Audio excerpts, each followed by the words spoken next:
Así es, Anduriña, y esa complicación de la cual vamos a hablar hoy es nefropatía diabética. ¿A qué nos referimos? ¿Qué órgano es el que se afecta en la nefropatía diabética? ¿Y cómo usted puede prevenir esta afectación o hacer que tarde más en aparecer? Es importante el control de la diabetes y para eso ya nos va a hablar de este tema tan importante nuestro invitado, el doctor Javier Bravo, médico diabetólogo que siempre nos acompaña los días jueves. Y a usted que nos está sintonizando, recuerde que puede ganar consultas a través de sus comentarios en nuestra transmisión en Facebook. Estamos en vivo como Canal 10 Nicaragua. Nos comenta y luego nos llama a lo interno al 2222-7808 y con gusto vamos a recepcionar sus datos. Doctor, gracias por estar acá una vez más. Gracias, Jocelyn, por la invitación. Pues muy contento por estar acá hablando siempre de temas de diabetes y llevando esta información hacia los televidentes. Conceptualicemos la nefropatía diabética. ¿Qué órgano es el que se está afectando a causa de la diabetes, de la complicación que trae una diabetes no controlada? Sí, para hablar de nefropatía no es más que una inflamación de las nefronas y el órgano que más afectado es el riñón. Recordemos que la nefropatía diabética está asociada meramente a la diabetes, aunque hay nefropatías que también están asociadas a hipertensión, a otro tipo de condición médica que te puede llevar también a una complicación del riñón. Ok, ¿esto se puede prevenir? ¿Podemos hacer que tarde más en aparecer esta complicación? ¿Cómo se hace, doctor? Exactamente, muy buena pregunta, Jocelyn, porque realmente la mayoría de los pacientes diabéticos, cuando se descubre la enfermedad, ya hay un daño en el riñón. Y lo literal sería que el paciente se cuide el riñón antes de que aparezca la enfermedad. Normalmente en los diabéticos tipo 1, pues el daño renal es más seguido, o digámoslo así, es más temprano que aparece al diabético tipo 2. Sin embargo, hoy en día se ha descubierto que en el diabético tipo 2 mal controlado y que entra en negación a no darse cuenta que sí está padeciendo de diabetes o se le da el diagnóstico de la diabetes y que posteriormente este paciente suspende la medicación porque siente que se siente bien, siente que no hay ningún trastorno en ese momento, no hay ninguna complicación, a ese paciente posteriormente se le descubre que realmente está sufriendo de esta condición como nefropatía diabética. La nefropatía diabética pues pasa clínicamente desapercibida, no se da, digamos, una manifestación de que el paciente tenga algo que te llame la atención y diga, esta es una nefropatía. No hay una sintomatología, entonces. Exactamente. Sí logra aparecer cuando ya va avanzando gradualmente, cuando el riñón se va dañando. Por ejemplo, aquel paciente que dice, doctor, de repente tengo 10 años, 15 años de padecer de diabetes y ya se me están inflamando los pies, me veo muy pálido, me da ganas de vomitar, siento que no orino muy bien, siento que estoy orinando espumoso. Entonces ya cuando ya aparecen estas manifestaciones clínicas es que ya la enfermedad va progresando. Ok, ¿esto tiene que ver con el tiempo que llevas padeciendo la diabetes o tiene más que ver con el no controlarla o con otros factores? Con el tiempo de la diabetes y a la misma vez no controlarla. Recordemos que sí puede pasar en una nefropatía a un paciente que está bien controlado, pero a largo plazo. Más adelante vamos a ver unas imágenes con los años de evolución de lo que es la parte de la enfermedad de la diabetes, que sí tiene que ver que va desapareciendo poco a poco la albúmina o las microalbuminurias que están meramente en el riñón. Por dar una breve explicación, en el riñón, las nefronas, que son la unidad funcional del riñón, ahí se encuentran regadas de proteínas de tal manera, o microalbuminurias, de tal manera que estas se van desprendiendo, las que son de bajo peso molecular, que no se notan prácticamente al paciente orinar. Cuando ya prácticamente llevan más tiempo, estas proteínas de la de mayor peso molecular van desprendiéndose las más grandes, de tal forma que el paciente logra ver que está orinando bastante espumoso. Eso nos orienta a nosotros de que el paciente posiblemente el daño vaya siendo más progresivo y a la misma vez esto sea de manera irreversible. ¿La edad es un factor de riesgo para presentar esta complicación? La edad de la diabetes o digamos... La edad de la persona, porque la diabetes ya usted nos decía que sí, entre más tiempo tengas, pues hay mayor vulnerabilidad. Sí, tiene que ver bastante la edad porque en las personas de la tercera edad ya va asociado a otro tipo de condición médica como la hipertensión, la artritis, inclusive pacientes que tienen alto consumo de analgésicos, ¿verdad?, a diario por dolencias que tengan, ese paciente puede caer también en nefropatía diabética. Cuando estamos ante una nefropatía diabética, la nefropatía como tal ya es una complicación de la diabetes, pero ¿podría la nefropatía evolucionar y complicarse hasta un daño renal completo? Exactamente. En los estadios de la nefropatía diabética, cuando ya va en el estadio 3, ya va concomitando con insuficiencia renal, de tal manera que el paciente cuando ya llega al estadio 5, podríamos pensar de que el paciente está sufriendo de un daño renal crónico, ¿verdad?, que te puede comprometer totalmente la vida y el paciente puede caer en diálisis. Por eso tal vez algunos televidentes se pueden identificar con este tema cuando en su epicrisis, tal vez por una infección de vías urinarias o una crisis hipertensiva o una cetoacidosis diabética, salen con un diagnóstico que dice insuficiencia renal crónica por nefropatía diabética. Entonces, esto hace pensar de que el paciente lo primero que sufrió fue un daño del riñón producto de la diabetes mal controlada y que va cayendo poco a poco en una insuficiencia renal crónica que al final termina en lo que es la parte de la diálisis. Ok, tenemos comentarios ya en nuestra transmisión en Facebook. Doctor, recuerde que estamos como Canal 10 Nicaragua y usted puede hacer sus comentarios, sus consultas aprovechando la presencia de nuestro experto y también ganar consultas para que usted pueda atenderse o a algún familiar incluso. De repente minimizamos los efectos de la diabetes y estamos tomando medicamento y a la par no tenemos hábitos saludables y eso puede ocasionar que el medicamento o el efecto del medicamento en realidad no esté al 100% y puede complicar su salud con algunas complicaciones como la nefropatía diabética. Buenos días, a mi mamá le acaban de detectar diabetes, la pobrecita como que le dio depresión, últimamente ha pasado vomitando y ha tenido unos fuertes dolores de cabeza, ella no deja de tomar soda y ¿será que la diabetes le viene mucho el gusto por eso, por la gaseosa, o es que las gaseosas le han ocasionado la diabetes? Eso es como ansiedad, fíjate, y lo que hablamos al inicio, una negación, cuando el paciente le dan el diagnóstico de diabetes, lo primero que dice, no, yo no tengo diabetes, siento que me voy a morir, ¿qué debo de hacer? Y al final cuando uno le instaura tratamiento, como no sienten síntomas, normalmente ellos pueden beber soda, pueden beber cualquier tipo de jugo y probablemente el paciente se va descompensando lentamente. Y la soda va a complicar su cuadro porque está cargada de azúcar. Exactamente. Para proteger el riñón, muchos nefrólogos y muchos médicos lo que orientan más que todo es tomar abundantes líquidos, ¿verdad?, de acuerdo al peso que tenga. Mas, sin embargo, los pacientes lo que menos hacen es eso, sustituir otro tipo de bebida por el agua y eso hace que el paciente se vaya complicando aún más.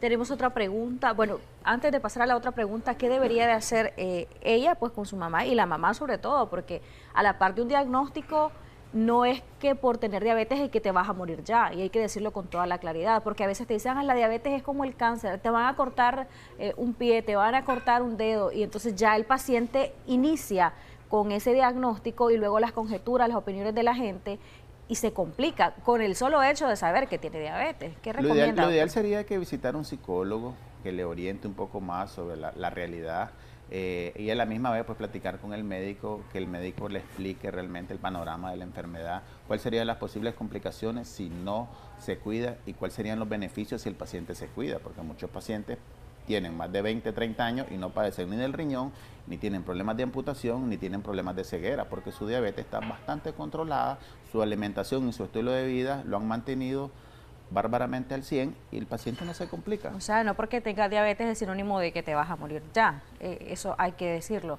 Nuevamente lo enfatizo porque, por ejemplo, a mamá cuando le dijeron, le decían, ay, eso es como un cáncer, eso es terrible, ahí vas a ver, y eso de estarte poniendo insulina, y no todos los diabéticos tipo 2 se tienen que poner insulina. Es correcto. Cuando se da el descubrimiento en un paciente, la diabetes tipo 2, ya hay estudios que dicen de que hay una dificultad o una alteración meramente pancreática donde ya la producción de insulina se ve disminuida en un 50%. Es decir, que el paciente viene cargando la enfermedad por lo menos unos 6 meses, un año atrás al descubrimiento de la enfermedad, porque es raro que el paciente viene y se haga su chequeo sin tener ningún síntoma. Normalmente el paciente acude a la consulta o alguna emergencia, se cortó o sufrió un accidente y en ese momento le hacen sus exámenes y hasta ese le descubren que es diabético. Entonces ya el paciente posteriormente atrás no tiene ningún síntoma y es ahí donde entran en negación. Preguntan, ¿el adormecimiento de las manos o pies es un signo de tener diabetes? Algunas veces sí, otras veces están más relacionadas a problemas circulatorios, a problemas dislipidémicos. No precisamente porque tengas entumida las manos te va a dar el diagnóstico, pero si ya es un paciente con obesidad, con un factor de riesgo, posiblemente pueda estar relacionado. Mi creatinina la tengo en 1.3, tengo 46 años, ¿ese valor es normal? El valor normal es menos de 1, algunos laboratorios lo manifiestan hasta 1.3, 1.2, pero lo más ideal sería que tuviera menos de 1.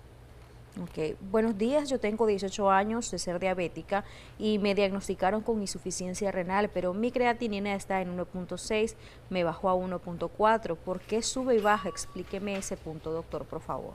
Esto es sencillo, la creatinina sube y baja por el ambiente, por los factores agregados, por el tipo de alimentación, por la hidratación, por el control metabólico, por el control de los lípidos, en este caso el colesterol y el triglicéridos, y sobre todo por el mal control de la presión arterial. Todos estos factores tienen que estar totalmente controlados y compensados para que la creatinina no sufra, o sea, para que el riñón no sufra cambios, y por eso es que el paciente a veces mantiene su creatinina un poco alta y luego vuelve a bajar porque entra en un régimen de control estricto, de tal forma que este paciente pueda controlarse mejor la creatinina. Ok, tengo mi nivel de azúcar entre 135 a 200, ese es el rango, ¿soy diabético? A 200. Pero no dice si es en ayuna o es después de las No, comidas. no, no especificó. Si fuese en ayuna es diabético, porque normalmente en ayuna tiene que estar menos de 100. Y si fuese después de las comidas también es diabético, porque ya de 200 estamos hablando de que el paciente ya tiene trastorno del metabolismo de la glucosa. Debería tener menos de 140 después de las comidas. Ya llegar a 200 es porque algo está pasando ahí. Ok, más comentarios. Buenos días, disculpe, quiero hacer una pregunta. A mí me dijeron que soy diabética, pero me duele mucho el hombro.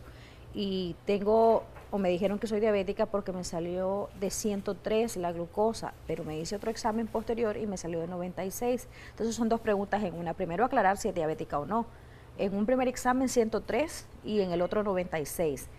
Soy paciente crónica de insuficiencia renal, pero últimamente me duele demasiado el hombro que hasta ni puedo dormir por eso.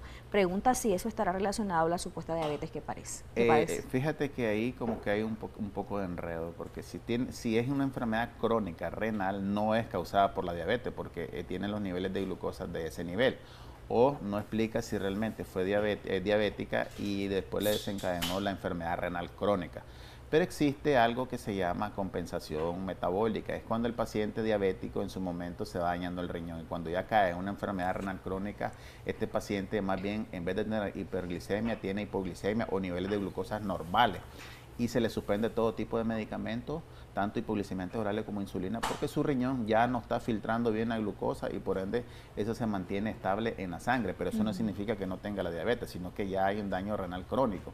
En el caso de ella no sabemos si es causado por la enfermedad renal crónica, que ya no su nivel de glucosa está a ese nivel, o apenas se está descubriendo la enfermedad de la diabetes asociado a la enfermedad renal crónica. Es decir, esto es como al contrario de lo que estamos hablando, que la diabetes te lleva al daño renal y ella tiene el daño renal crónico, pero está viendo de que si su nivel de glucosa a ese nivel están normales, es decir, 103, 90 están normales, pero sí, la condición de ella más peligrosa es la enfermedad renal crónica. De manera que el dolor en el hombro no está asociado a la supuesta diabetes. No está asociado, pero sí puede estar asociado al problema renal crónico, porque recordemos que ahí también los electrolitos como el sodio, el potasio, el calcio, el magnesio se ven afectados.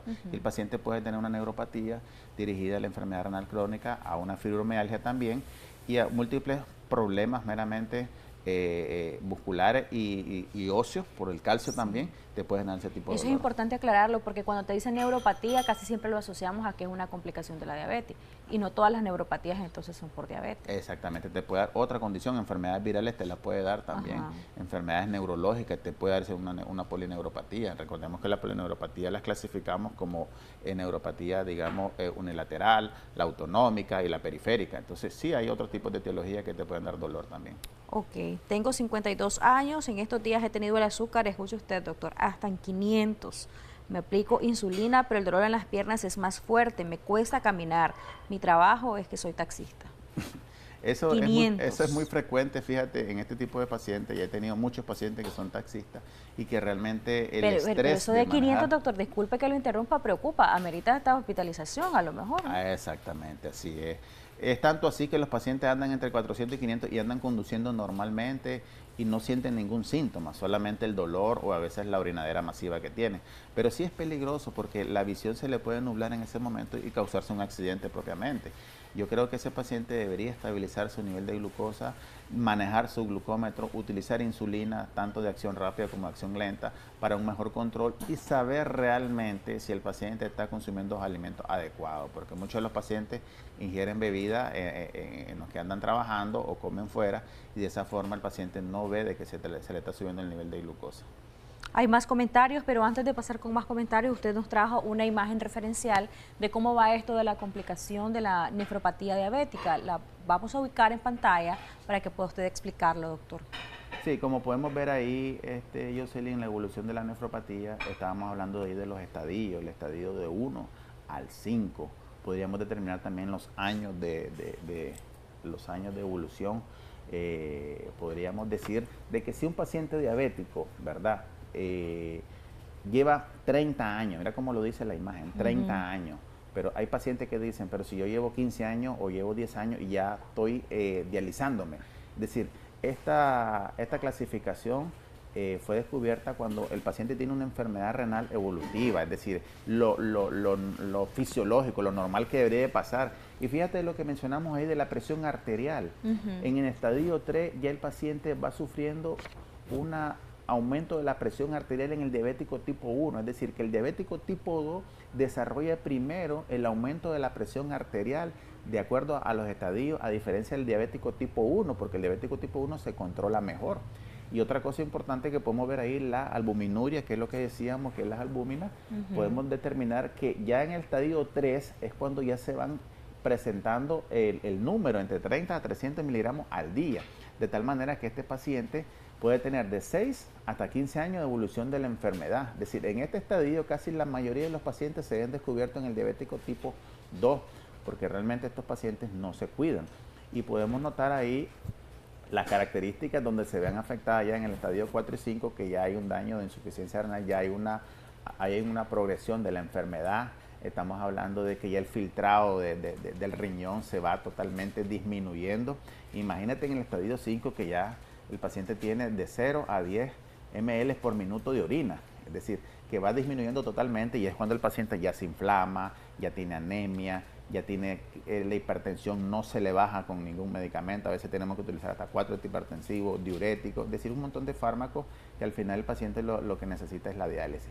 Y abajo pongo algo ahí importante, que la nefropatía es completamente prevenible basado en el buen control de la glucemia, en el manejo de la dislipidemia, que en este caso es el colesterol, el triglicéridos, el LDL, todos los componentes de los lípidos, y un control de la cifra de la presión arterial sistémica.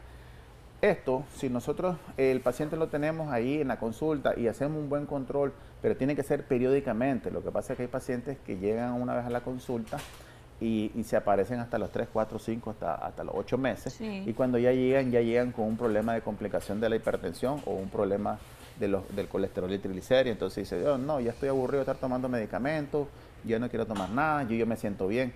Pero cuando ya llegan al final, este paciente llega con una nefropatía diabética complicada. Doctor, no tiene idea de cantidad de comentarios. Voy a tratar de leer la mayor cantidad que me sea posible para que usted haga como un consolidado de recomendaciones, porque la mayoría también tienen que ver con el valor o el rango de qué determina si soy diabético o no. Algunos pacientes dicen, me salen 138, me salen 95, yo se lo voy a leer.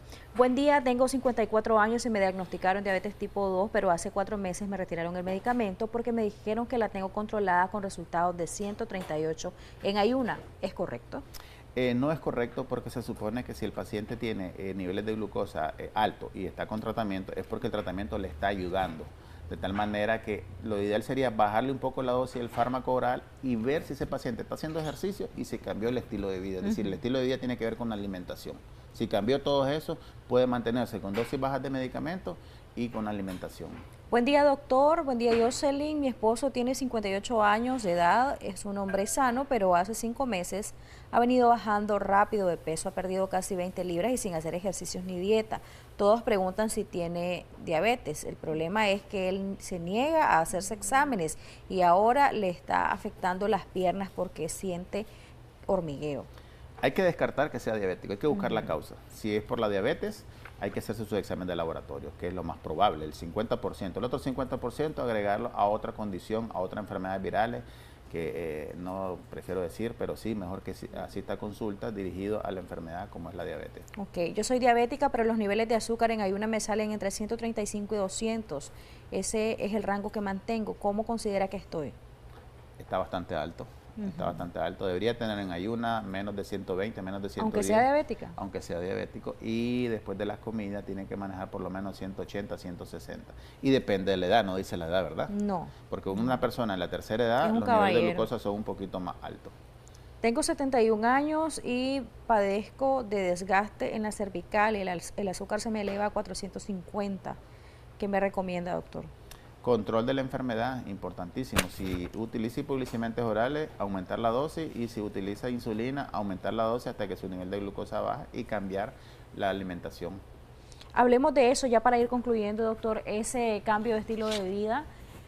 Yo decía hace unos minutos, el problema es que hay algunos pacientes diabéticos que están tomando el medicamento y dicen, no, si yo me puedo tomar esta gaseosa, si yo me puedo comer este caramelo, si yo puedo comer bastante tortilla, bastante arroz, y están con esa ingesta de alimentos, de líquidos que están perjudicándole, y piensan que porque están con el medicamento no le va a perjudicar la ingesta de estos alimentos. Entonces me gustaría que usted pueda explicar un poco más de ese estilo de vida saludable, de la disciplina que debe tener un paciente diabético para que no aparezcan las complicaciones. Exactamente. Hacer que tarden más. En las guías internacionales, en todo, cuando uno lee algo relacionado a la diabetes, siempre dice cambio de estilo de vida y uno dice, ¿qué voy a hacer? ¿Verdad? Cuando hablamos cambio de estilo de vida, va asociado a la alimentación y el ejercicio. El ejercicio es fundamental.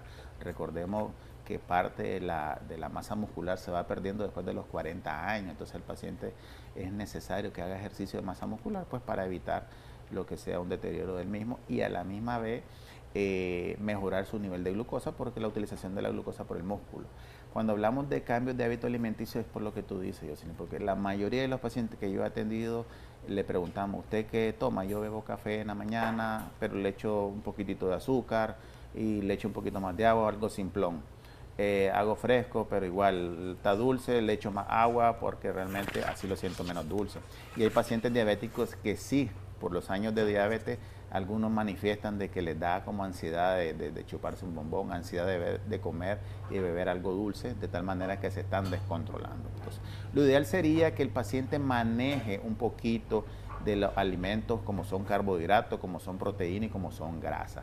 Los carbohidratos y los azúcares refinados son los que más rápido elevan el nivel de glucosa, y si el paciente tiene un poco de conocimiento de qué son carbohidratos y qué son azúcares refinados, el paciente se va a detener y se va a dar cuenta que eso le puede aumentar el nivel de glucosa. Y cuando hablamos de azúcares refinados, hablamos de todo tipo de panes, picos, todo aquello que son elaborados de harina que realmente te elevan rápidamente la glucosa. Los postres que están súper Los postres, exactamente, que muchos pacientes diabéticos lo hacen.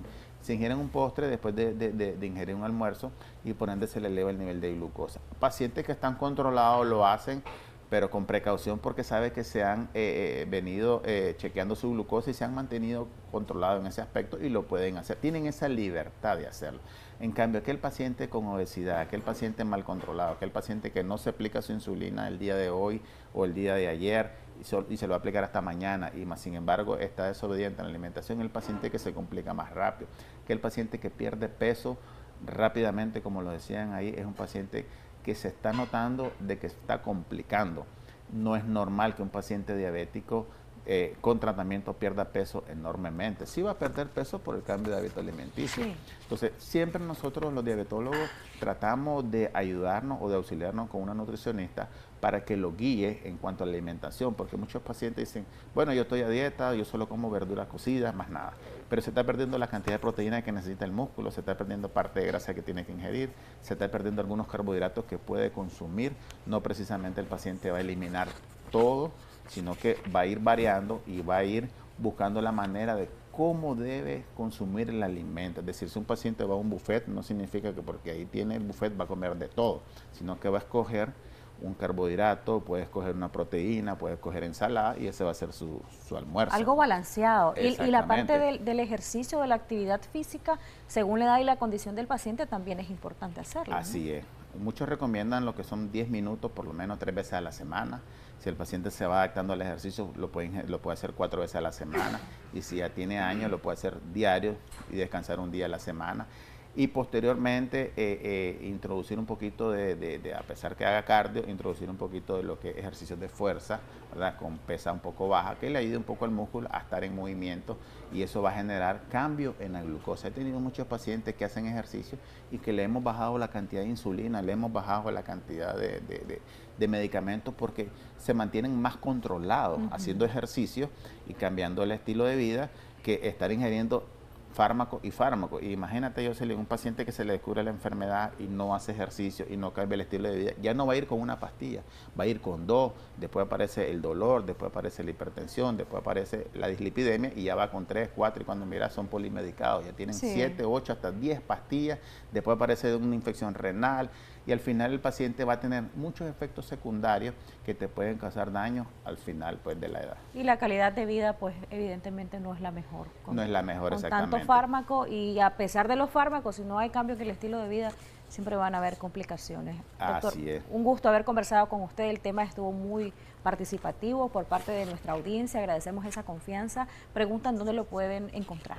Estamos ubicados en la colonia Periodista de la Plaza Julio Martínez, una cuadra hacia arriba, pero como ahí están reparando las calles, entonces el acceso sería por el área del Pollo TikTok, y se ubica en la colonia Periodista de la Cancha, Media Lago, una cuadra hacia abajo. Ahí van a aparecer el número de teléfono de contacto, 8693-4832, ¿verdad? Se pueden comunicar ahí, hacer su cita, o cualquier duda, cualquier sugerencia. Personas que han llamado fuera de Managua, que no pueden venir, pues me hacen también las consultas por WhatsApp y tratamos de ayudarle de esa manera. Nosotros sabemos que así es. Gracias, doctor, una vez más por haber estado con nosotros. A usted, gracias por la confianza. Vamos a una pausa. En instantes, más de Acción 10 en la mañana. Quédese con nosotros.